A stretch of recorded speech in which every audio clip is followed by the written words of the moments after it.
Hi. Hiya, good afternoon, everyone. Hiya.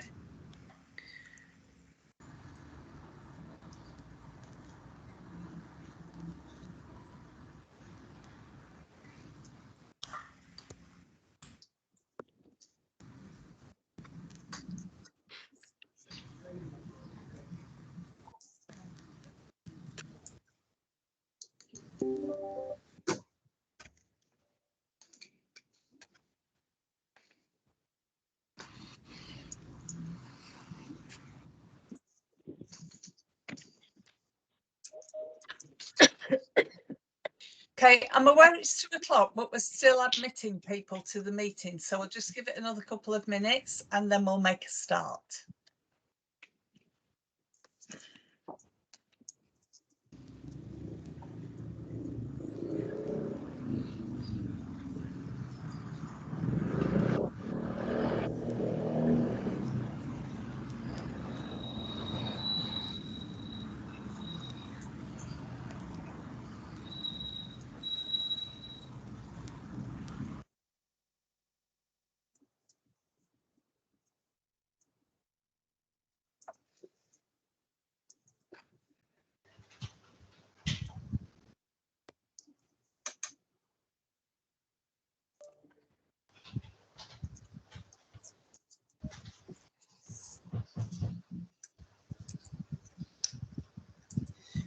I'm going to go get the coffee room. Let's just start.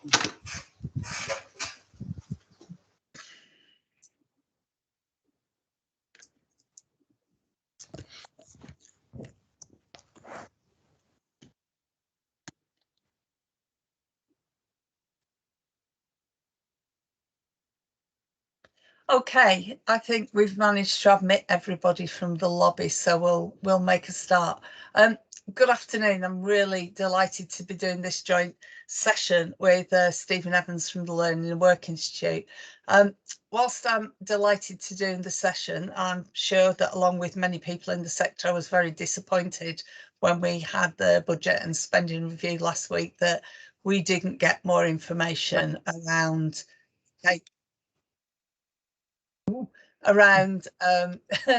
the UK Shared Prosperity Fund in particular, but also about spending commitments to the DWP, etc.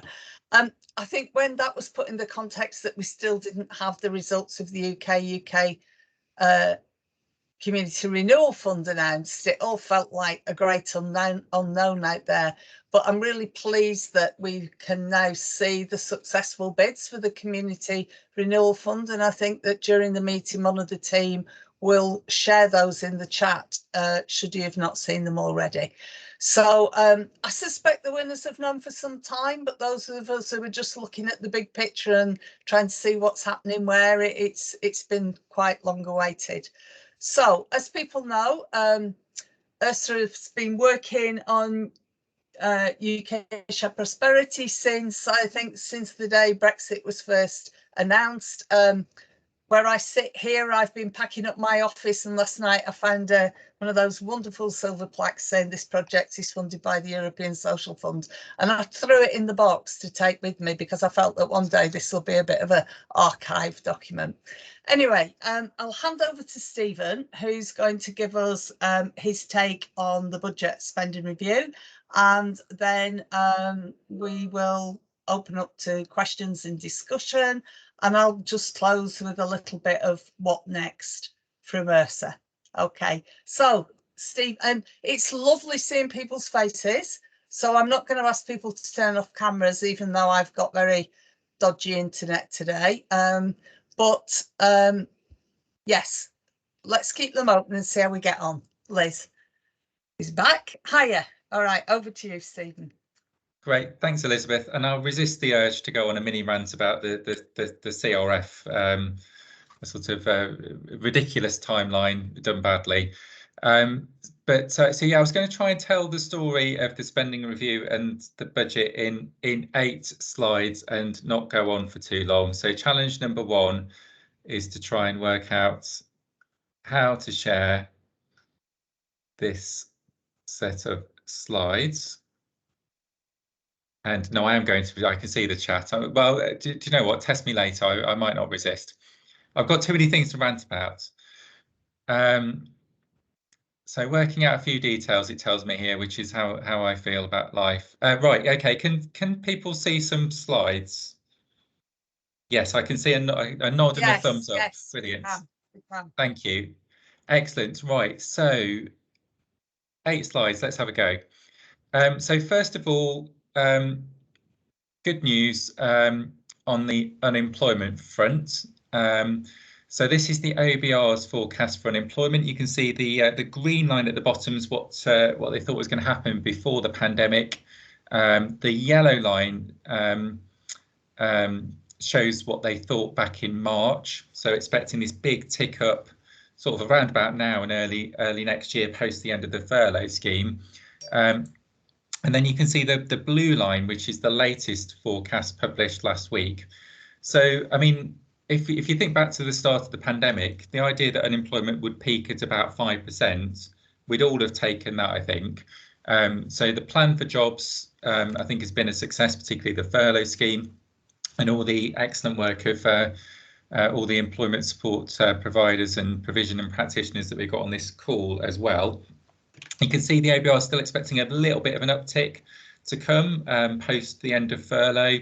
I think this might end up being a bit over pessimistic, not least because the Treasury asked the OBR to use a slightly out of date set of figures for various political reasons. So it may end up actually not being quite this bad, but definitely sort of a better unemployment picture than we were expecting, or most of us were expecting. So maybe time to hang up the mission accomplished banners and we can all go home and put our feet up, right? No, is the unsurprising answer. So I think one of the big challenges is economic activity. So this is a chart from a recent report we published called Fast Forward. And it shows that if growth in the number of people economically active, so this is either in work or looking for work, if that line had continued to grow in line with pre-pandemic trends, there would have been another 900,000 people who are economically active now than there are. So we're sort of 900,000 people short. Now, about a third of that is reduced net migration. So that's people not coming here because there's a pandemic on, and also workers, particularly EU workers, heading home during the pandemic and not coming back. So a third of it's lower population.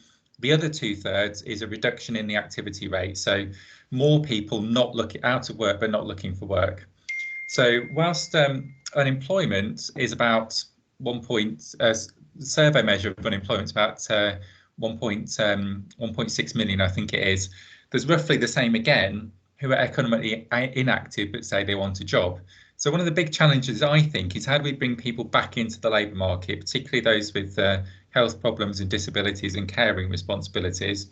And a lot of them are not necessarily eligible for a lot of the Plan for Jobs initiatives, which are really set up in large part to deal with an expected spike in unemployment. So I think big challenge, and we'll come back to this on policy towards the end, is how do we get those people who've dropped out of the labour market, who've stopped looking for jobs during the pandemic, how do we get them back in?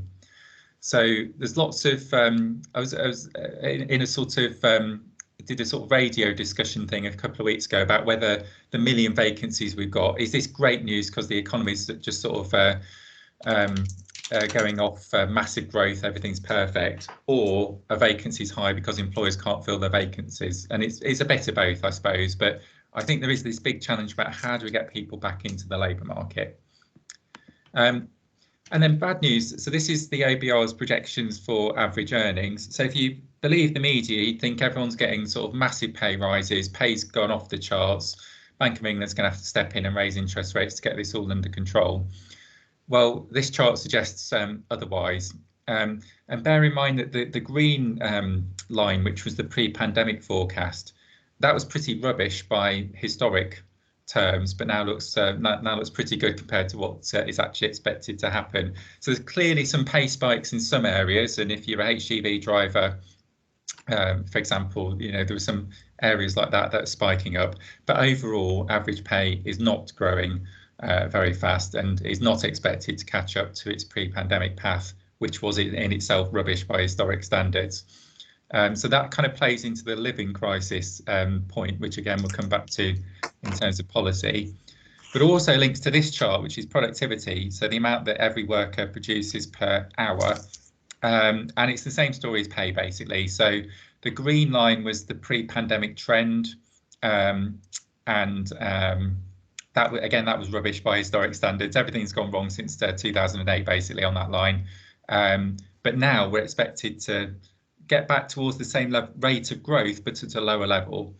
And this is why we're having all these debates about you can't have pay rises without productivity rises overall, in general, in the longer term. So this kind of plays into, our wage is going to go up in the longer term, and also having all these debates about what we can, how much tax we can raise and how much we can spend on public services.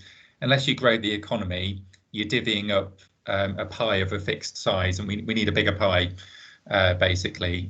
So again, this is a big challenge. So I guess big challenge number one is 600,000 people have dropped out of the labour market. How do we get them back in? And big challenge number two is rubbish productivity growth, which limits ability for pay rises and limits money for public services. So what did the spending review have to say about all of this? So employment, there's reams of words about how excellent the plan for jobs has been. And to be fair, if unemployment had risen in line with the drops in the economy during the pandemic, there'd be another 2.5 million people out of work. So there is, we've avoided a massive crisis. We've had a big spike in unemployment and lots of groups have been hard hit, but it would have been a lot worse without the furlough scheme and other support. But from there, it looks pretty much like a sort of steady state, close off the pandemic support over time, like kickstart, an extra year, I think it was for JETS, and then that will end. And then it's just, you know, sort of business as usual. We've got all these work coaches, we've already contracted restart. That's pretty much all we need to do, and we'll just carry on as we are. So I didn't see anything in there about how we're going to go and find those 600,000 people who've dropped out of the labour market and are economically inactive. So I think that's a big challenge and a big gap. A couple of little pots of money which you might not have spotted in the fine print in there. So 20 million over 3 years for an enhanced offer for the over 50s. And this is, if you remember at the start of the pandemic, we were all worried about young people because youth unemployment was spiking up. Actually, youth unemployment spiking back down, although it's still too high and there's the risk of scarring effects on their career prospects. But older people were more likely to be furloughed at the end of the furlough scheme. And our research shows that employment programmes in the past have worked less well for them overall. So it's good to see a bit of a focus on that, although 20 million over 3 years is pretty small beer. And then a very round, don't know why it wasn't 100 million, 99 million over 3 years for more work coach support for in-work progression. I think this signals a couple of things. One is DWP returning to that sort of business as usual. So before the pandemic, they were worried about the disability employment gap and in-work progression, and then moving back a bit towards that and that focus on progression.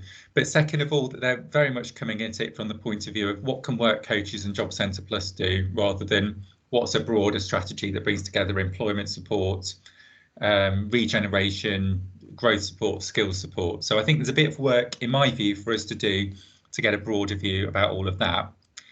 But the really big thing on employment, I think, was universal credit, really. So plan to move everyone over from legacy benefits to UC by March 2025. I think that will make it roughly a sort of 13-year rollout process or something. Long time, longer than planned, that's for sure. And then the biggest change was this cut in the taper rate, so down to 55% from 63%. So that's about £2.2 billion, a good tax cut for low earners, but it doesn't fully compensate for that £20 cut to universal credit at the end of the uplift. And you can see that in the total value, 2.2 billion versus 6 billion. But also for those who are out of work and those in the smallest number of hours or the lowest pay, it doesn't compensate for that cut.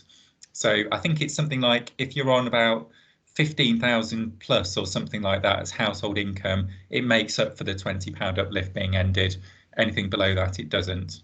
So good news, and helps mean that people are better off in work and will help all the better off in work calculations that we're all doing. But we still should have that uplift in place, in my view. So that's kind of business as usual, steady as she goes, I guess, on employment, with a couple of little pots, and then that big cut to universal credit taper rates. On skills, so all of these announcements got leaked in I think there were about 30 odd Treasury press releases in advance of the budget, and Hugh Dalton had to resign as Chancellor when he accidentally leaked one thing about duties on alcohol about an hour before the budget. So the world's changed. But one of the Treasury leaks in advance was about a £3 billion boost to adult skills. Now that all sounds very good until you see the small print. So let's kind of talk about what it involves. So on apprenticeships, there's an extra 165 million, I think it is, by 2024-25. That's just a general increase in the amount the levy raises as more people are in work and pay goes up. So there's no policy change there. That's a bit of a missed opportunity for me, given apprenticeship levy is a good idea, apprenticeships are a good thing, but the way the system's set up has skewed opportunities away from young people and entry-level roles, and this does nothing to change that. Shared Prosperity Fund, I know Elizabeth's going to talk about this in a moment, so I won't say too much, but I did want to highlight that a couple of things. So first of all, it's good news that by the end of the spending review period, we get up to £1.5 billion, which is in line, I think, with ESIF previously. But what I can't work out is whether the remaining ESF that we've got for the next 2 years that's contracted, plus the allocation for Shared Prosperity Fund, equals 1.5 billion, or have we effectively got 2 years worth of cuts before we get back to where we started? So that's one question that's not clear from all the stuff the Treasury's published. And the second thing is this new adult numeracy programme, Multiply, which I suppose is a better name than Division, or the advanced maths one called, which I presume will be called Derivative. But so 560 million over 3 years. Again, that sounds like a big number, but of course ESF is funding basic skills qualifications already. I can't figure out, because the data seems somewhere between rubbish and non-existent, how much ESF is going on basic skills provision at the moment. My best guess is between 100 and 200 million, in which case this is potentially a bit of an increase when you add other stuff on, but not a huge one. And it's great to see this focus on numeracy, but what about digital and what about literacy? And shouldn't we put those things together? And how's it going to link up with employment support and all the rest of it? So it's one of those things where you don't want to feel like you're carping because there is an investment there, but at the same time, we're doing some investment now, and it would be better to do this more joined up. National Skills Fund. So the Conservative 2019 manifesto said that would be £3 billion over the Parliament. I think we're on track to undershoot that by several hundred million, but certainly by the end of the spending review period, we'll be up to 550 million a year. Now, exactly how that's going to get spent, I think we know a bit more, but we don't know everything. So they've definitely said they want to expand boot camps. Boot camps, I think, are probably a good idea, albeit they're pretty small beer at the moment. There's only a few thousand people on these things. And poor data collection by the DFE and the combined authorities in the first year of boot camps means we've got no idea if they worked or not. So it'd be good to actually have the evidence before we scale them up. They also said they wanted to have, I think it was 40,000 traineeships a year. Again, that's probably a good idea. We know traineeships work. They've got an actual evaluation of that one. But they completely missed their target to double the numbers during the pandemic. So I think there's a question about how's the DFE and the ESFA going to actually get that increase to happen, or are they going to get lost in myriad delayed procurements? So I think there's a delivery question there. And it also kind of links on to this point about consultations that were already going on about further education funding and merging the National Skills Fund and the adult education budget, which would return us to the situation we had before the NSF was created. So if they're going to do that, and they've said that this new merged skills budget would still be devolved in the same way to the mayoral authorities that it's devolved to now, well, does that mean that they're going to take out the boot camp bit and still do that centrally? Or are they going to tell all these mayors that they've got to do these boot camps and these traineeships, so you can do anything you want as long as it's this? Is it that sort of devolution? I think there's some kind of questions about how the announcement in the budget fits with those consultations. And then lastly, just very briefly, there was this increase in 16 to 19 funding, half of which is to reflect demographics. There's going to be more 16 to 19-year-olds, and half of which is to try and fund extra hours to be taught and the rollout of T-levels and that sort of thing. So that's a kind of list, I guess, there. So just 2 quick slides very quickly. So first of all, this is this is our calculation of adult skills funding in 2021 prices. So the good news is it's going up in real terms from the low point of 2019-20. But the bad news is that you can see it's still, even by 24-25, below what it was in 2010. And we reckon it's about a £750 million gap there. So it depends if your glass is half full, things are kind of going up, whereas they spent a decade going down, or is your glass half empty because there's still a £750 million gap compared to 2010. Bearing in mind in 2010, we were all saying it's not enough and we need some more. So it's kind of worth putting that sort of headline of a £3.8 billion skills revolution in the context of this chart. And then just lastly, I think this is a really important chart for kind of where we are now and where we're heading. So this is from the Resolution Foundation and shows the proportion of GDP spent on different things over time. And what you can see is those bottom 2 bars, which are largely age related, so health, social care, pension and welfare, going up and up and up over time. And they're going to continue going up because we've got an ageing population. Now, we've managed to hold spending at roughly 40% of GDP, despite those ageing pressures, by cutting defence and capital spending. But we've kind of run out of road to do that. There's only so far you can cut those things. And this is why this is a tight spending review settlement for employment and for skills. So are we basically going to grow the size of the state over time so we can maintain investment in employment and in skills whilst things, age-related things grow, or are we just going to squeeze everything else even further in order to accommodate that health spending? And it also links back to my first point, which is we really need to grow the economy, because 40% of a very big number is more than 40% of a small number. And investment in employment and skills helps grow the economy. So I think there's an important argument for us as a sector here about the value we provide in social justice, in saving money to some of those other bills by getting people into work and progressing, but also how we can help grow the economy and ease some of these pressures as well. That is a whistle-stop canter through the budget and the spending review. I hope it's helpful and sets a bit of the context. And I might pass back to Elizabeth while I now try and work out how I stop sharing this slide as well. OK, thank you, Stephen. Before we move on to sort of a conversation just about what next for UKSPF, does anybody have any questions, comments, any contribution following on from the presentation from Stephen? If you have, please raise your hand. If your camera's open and I can see you, could always wave.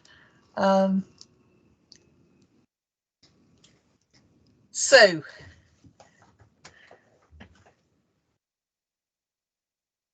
Hi, can you hear me all right? Yes, I can. This is just unrelated, and just in case colleagues haven't picked it up, but the CRF announcement's out now on the web if anybody's interested.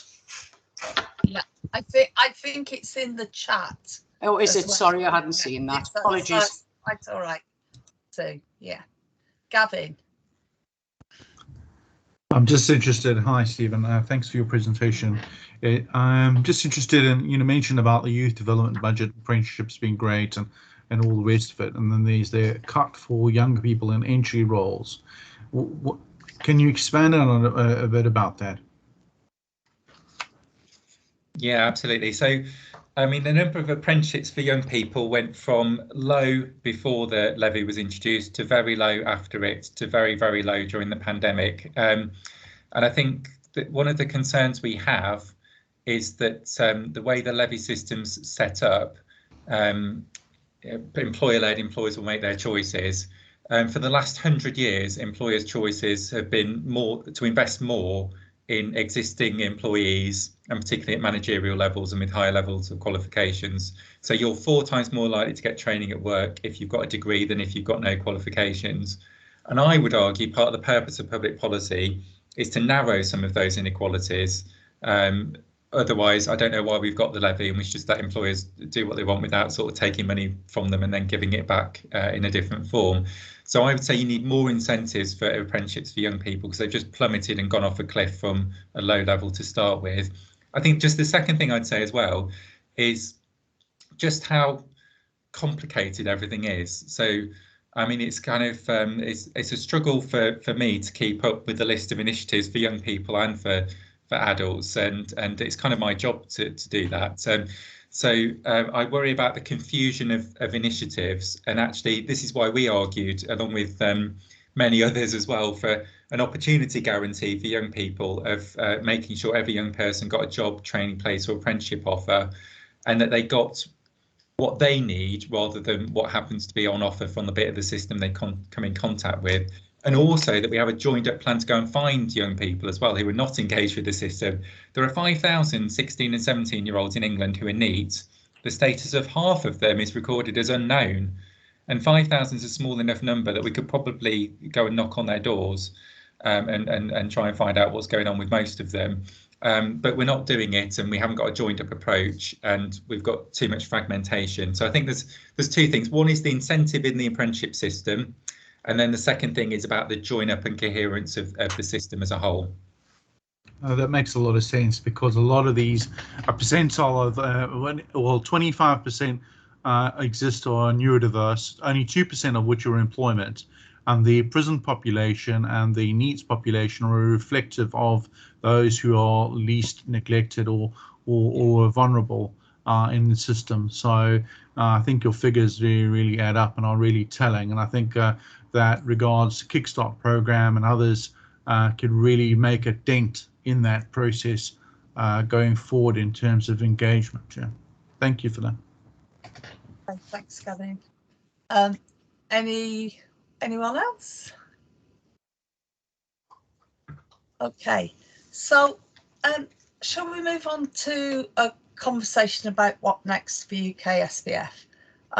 I think it's 2 years since, I shall wave it around, I like to brandish it, since ERSA produced the report about UK Sharing Prosperity Fund, which 14 partner organisations contributed to, and it really reflected the work of the employment support sector. It was funded by Salvation Army and Shaw Trust, but it was very much drawing on that experience going back to the mid-1980s of delivering sort of employment and skills that had a real focus on engagement and encouraging people to participate in the labour market and linking to skills provision, and all the enhancement that there's been, not only of small local provision, but the large DWP procured provisions, and the incredible innovation that we saw on things like New Deal when good use was made of the additional European money. So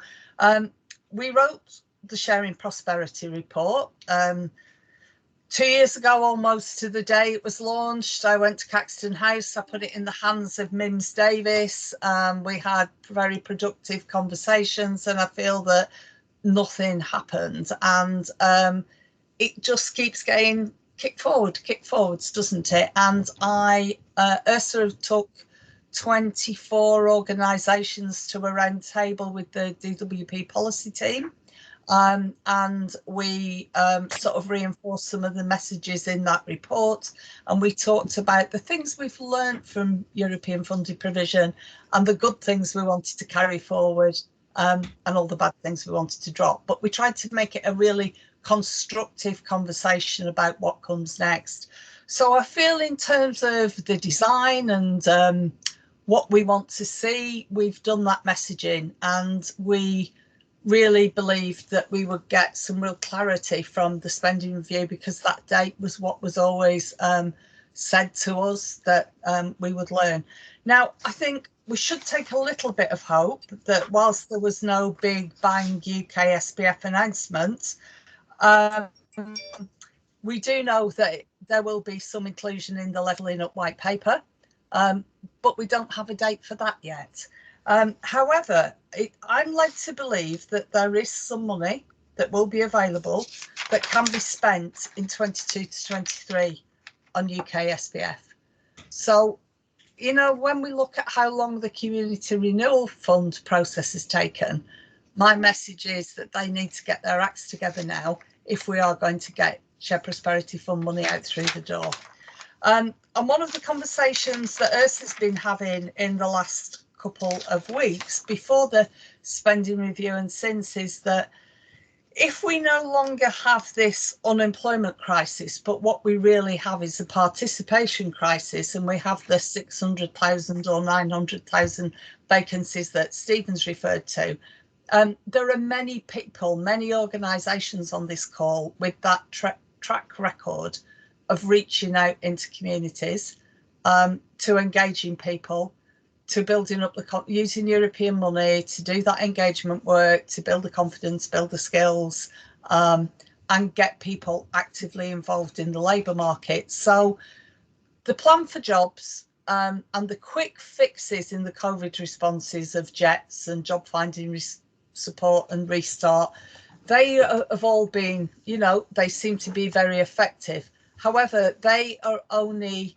touching the people who are engaged in that job seeking process, who have a strong relationship with a work coach, who get identified in a job centre and referred on. And I think that's the missing piece of the jigsaw and what we wanted to see with UKSPF. And I think just one other thing to say is that in that last few days before the spending review submissions closed, we realised that the long-awaited contract for new enterprise allowance replacement through the future self-employment contract had been pulled. And at the moment, there is no plan for any national business advice, business startup provision. And that, again, to me, seems like a huge oversight. And I suspect that this is now something that's going to get pushed into that UKSPF agenda. And I think we need to keep our eyes on that one as well, because, again, European money has funded business startup, social enterprise development in various forms, but it's also had additional funding from the DWP, and there's a real danger that we lose. It's like a double whammy and we lose both. So at the very last minute, and literally in the 12 hours before it closed, ERSA did put in a spending review submission about self-employment, and through our Enterprise Works Forum, we're going to continue that sort of conversation, and we're hoping we can get a round table about the importance of discreetly funded self-employment support. And without me really getting on my soapbox about this, I think it's really scary if there's a perception that that will get embedded into big mainstream provisions, because they weren't procured with self-employment as a sort of a main part of it. And giving business advice is a specialist skill, and it's not something that you can bolt on. Very few employment advisors can bolt it on as something that they do as part of their portfolio. So I think that's something else we need to be looking at. I was very interested in what Stephen said about what the actual money is, and I think we get probably to 24, 25 with the numbers that I've seen before the level of UKSPF will be the level of of European funding, and I just want somebody who knows the the numbers better than me to tell me whether I'm right or wrong on that. But one of the things we've been calling for right back from 2 years ago through the ERSA Shared Prosperity work was that any European money should match what was coming from Europe. It should be the same. Match is probably the wrong word to use in this context, because if we are only going to see receipts from Europe as being the amount of UKSPF, we do lose the match. So that I'm sure everybody on this call understands what I mean by that. So I'm told in my informal off-the-record policy conversations that people are broadly trying to match the ESF receipts. I think we need to really familiarise ourselves with the numbers and make sure that is the case. And then I think finally, one of the things we learned that there is Shared Prosperity Fund identified for Scotland, for Wales, for Northern Ireland and for Cornwall, which is good. Yeah, we now want to see that the Shared Prosperity Fund money that is really clearly identified for employment and skills, and for employment and skills with those that aren't participating and those that are most disadvantaged in communities. And I think that join up then between work, participation in the labour market, and then we can reach out to the other sectors that we've done through the report, which was over 2 years ago when it was being written, around joining up that kind of community anti-poverty agenda and working with that broader group of organisations. So ERSA is going to reconvene the UKSPF working group, and we thought job was done, but no, it isn't. And I think we really need to draw on our history and experience and make sure we make a really clear offer of what we can do next. So if people have never seen Build a Better Employment Support for the UK through the report that we published 2 years ago, I'm hoping one of my colleagues will put a link in the chat, but if not now, later. I think that's sort of my take on where I think we're up to today. So back to my chairing role. Does anybody want to raise a hand? No? Okay, Stephen. Yeah, thanks. Just maybe to add, so I stuck in the chat the budget figures for SPF. So it's 0.4 billion next year, then 0.7 billion, then 1.5 billion. So there's kind of money there. The multiply money that I talked about comes out of that.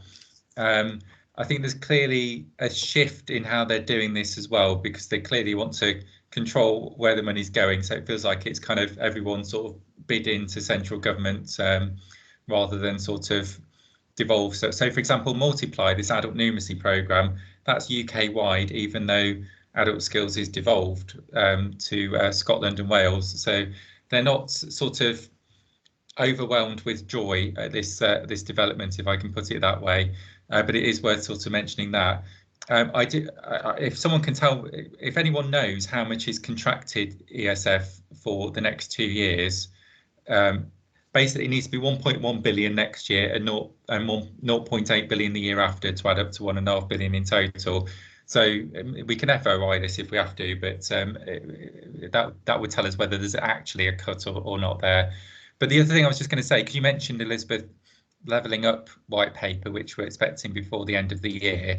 And you do have sort of Michael Gove and Neil O'Brien in charge of this, who get stuff done. You might disagree with what they've done, but they'll get stuff done. And Neil O'Brien has very clearly set out the 4 priorities for what levelling up means. And therefore, I'd be amazed if the Shared Prosperity Fund didn't follow some of those pointers that they've handily given us. So I think there are some kind of pointers there, and also this is a chance for us. I mean, ESF, there was some brilliant stuff done, but there was loads of short-term 2-year projects that commissioners disjointed from the rest of the system. So it is a chance for us to think about how we do this a bit more. I know you would like us to have already done this, thinking it ought to be announced, but the positive way to look at it is the scope to do that final bit of influencing so that it's integrated or aligned with or coherent with mainstream provision and maybe a bit longer term as well. So it feels like there's a bit of scope there, but it's Michael Gove that's probably in the driving seat. Okay, thanks, Stephen. I can see Gavin. Is your hands raised from before, or is that a new hand? That's a new one. Okay, good. Because it's given me some time to chew the fat on what Stephen is saying. Makes a lot of sense. He does. Stephen, just on your earlier comments around the youth development and the possibility, the FE News, Gavin at FE News, I think if you were to spell that out to Gavin, I think it's a story that would do well in how that could be tackled and maybe profiled to a better, wider audience, and then maybe resolve some of those issues in terms of access for youth development. And I'm happy to work with you on that, maybe with ERSA as well, and because we really need to, sorry about this,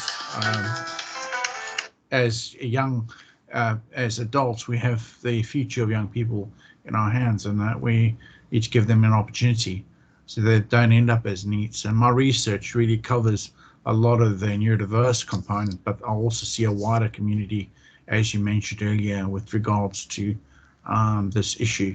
And I don't see it going away anytime soon unless we actually jump on it right now. We're in a state of flux with post-COVID, and I do see that increasing youth mental health issues as a result as well, which likely means that we're less likely to engage those who are disenfranchised. So whilst that's still fresh, I think it's a good idea to try and engage that, and maybe FE News might be the platform I would suggest to be able to do that. I don't know if that makes sense, Stephen. Yeah, thank you. Yeah, no, I think we all need to keep banging the drum in the various ways that we can, don't we? And for example, there's some interesting, I know Wales are implementing a youth guarantee. I think Greater Manchester might be as well. So anyway, there's various bits of practice I'm sure we can draw on as well. But yes, good point. Yeah, great, thank you. I noticed that somebody had put in the chat, our DWP taking a back seat, given that Gove's department is driving the agenda. From what I see happening behind the scenes, I don't think the DWP are taking a back seat. I think they're arguing for their share of this. And even though I don't know the detail, I think we need to just wait for that and watch that space, yeah.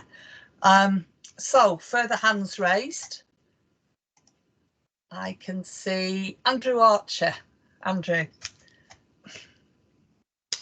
Thanks, Liz, and thanks again, Stephen, for the presentation. Thought that was really useful.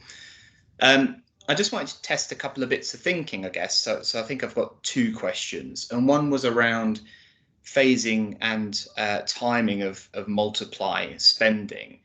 I believe it's 560 million, so very roughly. Is that over 3 years, so 180 million pounds a year? And does that mean, therefore, that would come in from 22-23? So we're looking at non-multiply SPF funding of roughly 200 million in that first year, and probably about £500 million in the second year. I suppose that was just the first question as a kind of a point of order on that.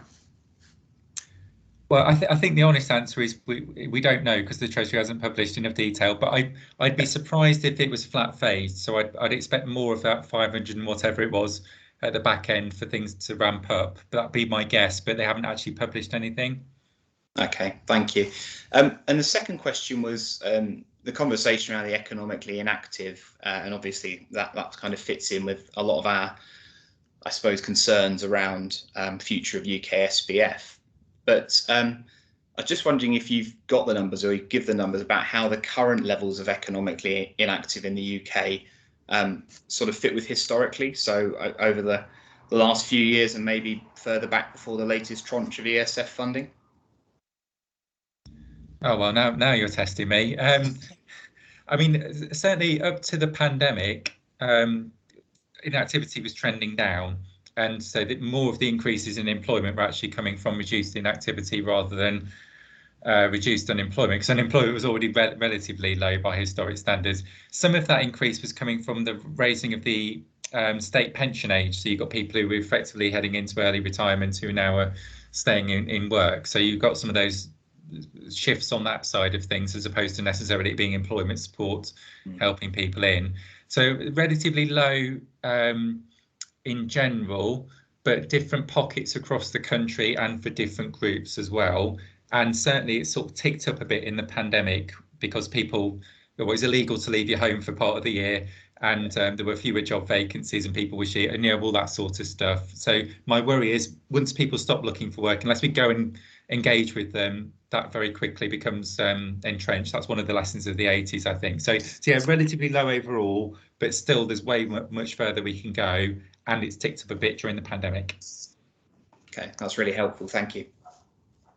I think one of the other things that I've thought about in the last few days about, use of European money in the past and how it will link to the thing if everybody's moving over from legacy benefits to universal credit, because once that happens, there's different expectations on a household about who should be an active job seeker, and there is then a real need for the sort of engagement, particularly some of the things we've seen through the Building Better Opportunities projects in the last few years that have really reached out to people in households who weren't engaged with Job Centre Plus, had never had to be engaged with Job Centre Plus, but there will be expectations of them through UC. So I think we need to sort of be aware of that. Okay. Any further questions, comments? I think in many ways I had I've had a couple of conversations about Shared Prosperity Fund in the last few days, and I really think we do need to reconvene the group. I think we need to be really mindful that there will be some key messaging, and then we will need to sort of have some very specific messaging for Scotland and Wales, and and indeed, ERSA's becoming more active in Northern Ireland, and we will be looking at that space too. But I think really the really big argument about making the case for employment and skills and participation in the labour market to be really key and seen as, at the forefront of the levelling up agenda, because there's been some quite interesting announcements so far about what levelling up can mean. And I know that I can recognise names in the participants, and when you hear about the sort of refurbishment, the regeneration of 3 theatres in Colne in Lancashire, that's great for the arts, but I'm not sure how that levels up and how that actually gets people in those areas into work. So yeah, let's press on. So if you're involved with ERSA's UKSPF working group before, if you've been involved in the work that ERSA's done with NCVO, with the wider group, watch out for diary invites. If you've never been involved with the UKSPF working group before and you'd like to be, please either email policy@ersa.org.uk or put it in today's chat, because I think we need a little bit of quick action now to make sure that we, in the way that when we did the repeats ago, we were putting in the right people's hands, that we are putting the energies in the right inboxes. So unless there's, I keep glancing at the participant, I think we may well have exhausted the conversation for now. I'd like to say thank you to Stephen. I really enjoy doing things with the Learning and Work Institute, so it's really good to be together today.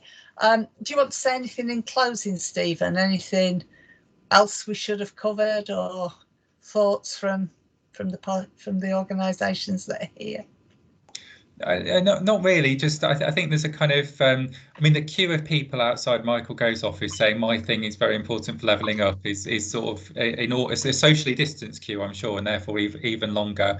But I think there's a really good argument to make, but it needs to sort of be contextualised and backed up by how, like improving theatres is a good idea because people care about it, but we need to do this stuff as civic pride and its jobs and its regeneration together. So I think there's a space there, but it's kind of how we collectively pitch it, I think.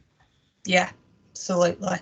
And I think that collective pitching is really important. And I'd like to close with this, because the work that was done with what I call the ERSA NCVO group, which involved Local Government Association, Association of Colleges, Citizens Advice Bureau, equally ours. I offend people by not shouting them out now, but, you know, great long list. What we tried to do were find the common messages and make those common messages really strong. And then we could individually lobby for our little specialist interests, but actually getting that common messages out there is really important. So so thank you. I can see lots of people saying count me in the chat, which is great, and we'll get a date in the diaries as soon as we can. Okay, thank you. Thanks again to Stephen. Thanks everybody.